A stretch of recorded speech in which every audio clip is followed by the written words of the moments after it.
Hello hi welcome back. ഇന്ന് ഞാനൊരു baking ക്ലാസ്സിന് പോയതിൻ്റെ വീഡിയോ ആണ്. അപ്പോൾ യുനോക്സ് എന്ന് പറഞ്ഞൊരു കൊമേഴ്ഷ്യൽ ഓവന് കേരളത്തിൽ ആദ്യമായിട്ട് ലോഞ്ച് ചെയ്യായിരുന്നു. അപ്പോൾ അവർ സെറ്റ് ചെയ്തൊരു ക്ലാസ് ആയിരുന്നു. 1 ഡേ ബേക്കിംഗ് ക്ലാസ് ആയിരുന്നു കേട്ടോ. അപ്പോൾ ഇതിൽ ഫസ്റ്റ് രജിസ്റ്റർ ചെയ്യുന്ന 50 പേർക്ക് ഫ്രീ ആയിരുന്നു. ഞാൻ ആ 50 പേരിലായിരുന്നു ഉണ്ടായിരുന്നത്. പക്ഷെ നമുക്ക് ആ ഫീ കൊടുക്കാതെ ക്ലാസ് കിട്ടിയെങ്കിലും ആ പൈസ എനിക്ക് ഫൈനായിട്ട് കൊടുക്കേണ്ടി വന്നു. എനിക്ക് ലൈസൻസ് ഇല്ലായിരുന്നു. ഞാൻ വണ്ടി എടുത്ത് ടൗണിലേക്കൊന്നും പോവാറില്ല. ഞാൻ അന്ന് ഫസ്റ്റായിട്ട് ലേറ്റായെന്ന് തോന്നിയപ്പോൾ വണ്ടി എടുത്ത് പോയതായിരുന്നു. തിരിച്ച് വരുമ്പോൾ ഞാൻ അത്യാവശ്യമായപ്പോൾ ഫോണൊന്ന് അറ്റൻഡ് ചെയ്ത് അത് പോലീസ് കണ്ട് പോലീസ് പിടിച്ചു. ലൈസൻസ് ഉണ്ടോ ചോദിച്ചപ്പോൾ ഞാൻ ആദ്യം ഉണ്ടെന്ന് പറഞ്ഞെങ്കിലും പിന്നെ ഒരു ഫോൺ എടുത്ത് ചെക്ക് ചെയ്യാൻ നോക്കിയപ്പോൾ ഞാനില്ല എന്ന് തന്നെ സത്യം പറഞ്ഞു. അപ്പോൾ ലേണേഴ്സ് ലൈസൻസ് എങ്കിലും ഉണ്ടോ എന്ന് ചോദിച്ചാൽ അതും ഇല്ലയെന്ന് പറഞ്ഞപ്പോൾ ഫൈൻ കിട്ടിയിരുന്നു. 5000 രൂപയാണ് എനിക്ക് ഫൈൻ കിട്ടിയത്. അപ്പോൾ ലൈസൻസ് ഇല്ലാതെ പോകണവരൊക്കെ ഒന്ന് ശ്രദ്ധിക്കുക. അപ്പോൾ ഏതായാലും ക്ലാസ്സിനെ കുറിച്ച് പറയുകയാണെങ്കിൽ നല്ലൊരു ക്ലാസ് ആയിരുന്നു. ഇതാണ് റുമാന ജസേൽ മാം. ഭയങ്കര ഫ്രണ്ട്ലിയാണ്. എന്താ പറയുക, വലിയൊരാളാണെന്നുള്ള ഒരു ഇതേ ഇല്ല. ഭയങ്കര നോർമലായിട്ട് സംസാരിക്കുകയും ഭയങ്കര നോർമലായിട്ട് എല്ലാ സംശയങ്ങളും ക്ലാരിഫൈ ചെയ്ത് തരികയും ഒക്കെ ചെയ്യുന്നൊരു മാഡമാണ്. ഭയങ്കര ഇഷ്ടപ്പെട്ട ക്ലാസ്. ഞാൻ അങ്ങനെ ഒരുപാട് ബേക്കിംഗ് ക്ലാസ്സിനൊന്നും പോയിട്ടില്ല എന്നുണ്ടെങ്കിലും നല്ല പെർഫെക്റ്റായിട്ടുള്ള റെസിപ്പീസുമാണ്. ഭയങ്കര കമ്മ്യൂണിക്കേഷൻ ആണെങ്കിൽ ഭയങ്കര ഫ്രീ ആയിട്ടും നല്ല കംഫർട്ടായിട്ടുള്ളൊരു ക്ലാസ്സായിരുന്നു. അപ്പോൾ അന്ന് രാത്രി 8 മണി ആയിട്ടുണ്ടായിരുന്നു ക്ലാസ് കഴിയുമ്പോൾ. പെട്ടെന്ന് 6 മണിക്ക് കഴിയുമെന്ന് പ്ലാൻ ചെയ്തിരുന്നത് ലേറ്റായ കാരണം അത്രയായി. അപ്പോൾ ഇവർ നമുക്ക് കാണിച്ചു തന്ന എല്ലാത്തിൻ്റെയും കറക്റ്റായിട്ടുള്ള റെസിപ്പി തന്നിട്ടുണ്ടായിരുന്നു. അപ്പോൾ അതൊക്കെ അതിൽ ഞാൻ ഒന്ന് ട്രൈ ചെയ്ത് നോക്കിട്ടോ. പിന്നെ വീട്ടിൽ വന്നിട്ട് ബന്നി ഞാൻ മുന്നേ ഉണ്ടാക്കിയിട്ട് പറക്കല്ല് പോലെ ഉണ്ടാവാറാണ്.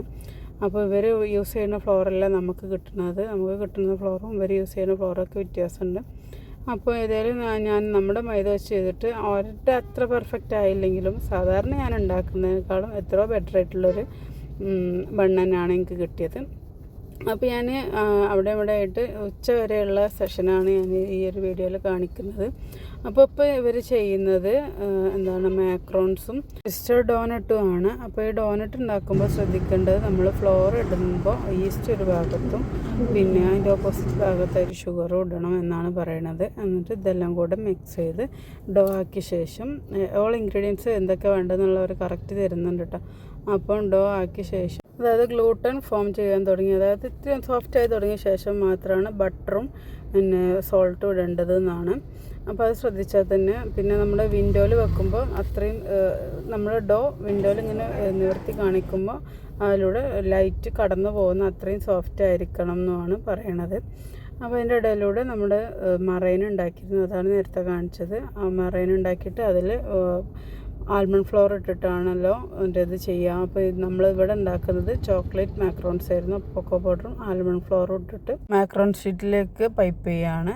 കുറച്ച് സമയം അത് വെച്ച ശേഷം നമ്മൾ ബേക്ക് ചെയ്യുന്ന പോലെ തന്നെ എത്ര ഡിഗ്രിയിലാണ് ബേക്ക് ചെയ്യേണ്ടതെന്നൊക്കെ ആ റെസിപ്പി ഷീറ്റിൽ പറയുന്നുണ്ട് കേട്ടോ.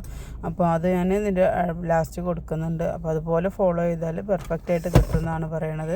അങ്ങനെ അത് റെസ്റ്റ് ചെയ്യാൻ വെച്ച ശേഷം നമ്മൾ നേരത്തെ ഡോ ആക്കി വെച്ചിരുന്നല്ലോ ട്വിസ്റ്റർ ഡോനറ്റിന്, അപ്പോൾ അതിൻ്റെ ബോൾസ് ആക്കി വെച്ചിരുന്നു. അതൊന്ന് ഫ്ലാറ്റൻ ചെയ്ത ശേഷം റോൾ ചെയ്യുക.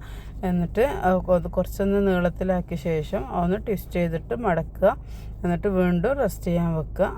അങ്ങനെയാണ്. പിന്നെ 10-15 മിനിറ്റ് റെസ്റ്റ് ചെയ്യാൻ വെച്ച ശേഷം നമ്മൾ ഡോനട്ടൊക്കെ പൊരിക്കുന്ന പോലെ തന്നെ ഒന്ന് ഫ്രൈ ചെയ്തെടുക്കുക.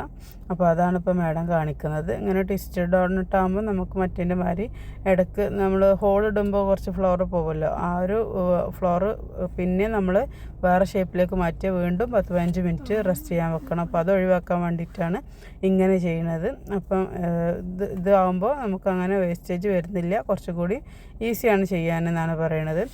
ഇത് റെസ്റ്റ് ചെയ്യാനായിട്ട് വെക്കുമ്പോൾ പാത്രത്തിലൊന്ന് ഫ്ലോർ തൂവിയിട്ട് വേണം വെക്കാൻ.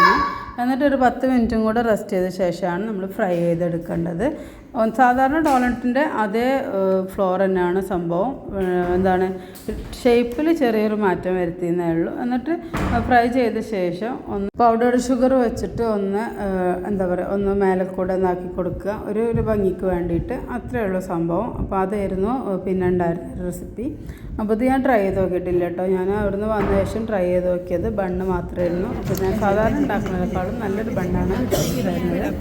അപ്പോഴത്തേക്കും നമ്മളെ മാക്രോൺസൊക്കെ ബേക്കായി വന്നിട്ടുണ്ടായിരുന്നു. അപ്പോൾ അത് നമ്മൾ രണ്ട് ഷെല്ല് ഇതിൻ്റെ ഉള്ളിൽ നമ്മൾ ഫില്ലിങ്ങിന് കൊടുത്തത് ചോക്ലേറ്റ് ഗണാഷായിരുന്നു. ഇച്ചിരി തിക്കായിട്ടുള്ള ചോക്ലേറ്റ് ഗണാഷാണ് കൊടുത്തിരിക്കുന്നത്. അപ്പം സെക്കൻഡ് ബാച്ചിൽ മാക്കാലോൺസ് ബേക്ക് ആയിക്കൊണ്ടിരിക്കുകയാണ്. അപ്പോൾ ഇതാണ് ഞാൻ പറഞ്ഞ കൊമേഴ്ഷ്യലായിട്ടുള്ള നമ്മളിപ്പം ചെറിയ ഹോം ബേക്കേഴ്സൊക്കെ പൊതുവെ വീട്ടിലെ ആവശ്യത്തിന് വേണ്ടിയിട്ട് വാങ്ങിച്ച ഓവണായിരിക്കും യൂസ് ചെയ്യുന്നത്. അപ്പോൾ അതിൽ നിന്നൊരു അപ്ഗ്രേഡേഷൻ വേണമെന്ന് ചിന്തിക്കുന്ന ടൈമിലാണ് ഇങ്ങനത്തെ ഓവന് പ്രാധാന്യം വരുന്നത്. ഇതിൽ നമ്മളെ ഓവൻ്റെ പോലെ എന്താണ് ലിറ്റർ കണക്കല്ല ഉണ്ടാവുക, ഇത്ര ട്രേ എന്നുള്ളൊരു കണക്കാണ് ഉണ്ടാവുക. അപ്പോൾ ദിവസം ഒരു 4-5 ഓർഡേഴ്സൊക്കെ ഉള്ളവർക്ക് ആ ഓവന് നല്ലതായിരിക്കും. അപ്പോൾ ഇതിൻ്റെ റേറ്റൊന്നും ഞങ്ങൾക്ക് തന്നിട്ടുണ്ടായിരുന്നില്ല കേട്ടോ. അപ്പോൾ ഇതിനെക്കുറിച്ചുള്ള കൂടുതൽ ഡീറ്റെയിൽസ് അറിയാനായിട്ട് നിക്ഷൻ ഇലക്ട്രോണിക്സിൽ പോയാൽ മതി എന്ന് മാത്രമേ പറഞ്ഞിട്ടുണ്ടായിരുന്നുള്ളൂ. അപ്പോൾ അവിടെ ഉണ്ടാക്കിയിട്ടുള്ള ക്രോയ്സൻ്റ് ആയാലും ഡോനട്ട് ആയാലും എല്ലാം നമുക്ക് കഴിക്കാനായിട്ട് തന്നിട്ടിരുന്നു. എല്ലാം ഭയങ്കര റിച്ചും ഭയങ്കര ഫ്ലേവർഫുള്ളും ആയിട്ടുള്ള സംഭവങ്ങളായിരുന്നു. അപ്പോൾ ഇതിൻ്റെ സെക്കൻഡ് സെഷൻ ഞാൻ വേറെ വീഡിയോ ആയിട്ട് അപ്ലോഡ് ചെയ്യുന്നതാണ്. അപ്പോൾ ഈ സെഷൻ കഴിഞ്ഞ ശേഷം ചിലവരൊക്കെ തിരിച്ചു പോയി. ഞാൻ അവിടെ തന്നെ വന്നിട്ടുണ്ടായിരുന്നു. അപ്പോൾ ആ വീഡിയോ പിന്നെ അപ്ലോഡ് ചെയ്യാം. ഇപ്പോൾ ഇവിടെ വന്നിട്ടുണ്ടായിരുന്നതിൽ ഭൂരിഭാഗം നമ്മുടെ ഗ്രൂപ്പിലുള്ളവർ തന്നെയായിരുന്നു. അപ്പോൾ ചെറിയൊരു പരിചയമൊക്കെ ഉള്ളതുകൊണ്ട് കുറച്ച് സമയം എല്ലാവരും ഫോട്ടോ ഒക്കെ എടുത്ത് കുറേ പേര് തിരിച്ചു പോയി. അപ്പോൾ ഇത്രയേ ഉള്ളൂ നമ്മുടെ ഇന്നത്തെ വീഡിയോ. നെക്സ്റ്റ് വീഡിയോ ആയിട്ട് അപ്ലോഡ് ചെയ്യാം ഇൻഷാ അല്ലാഹ്. Thanks for watching. ബൈ.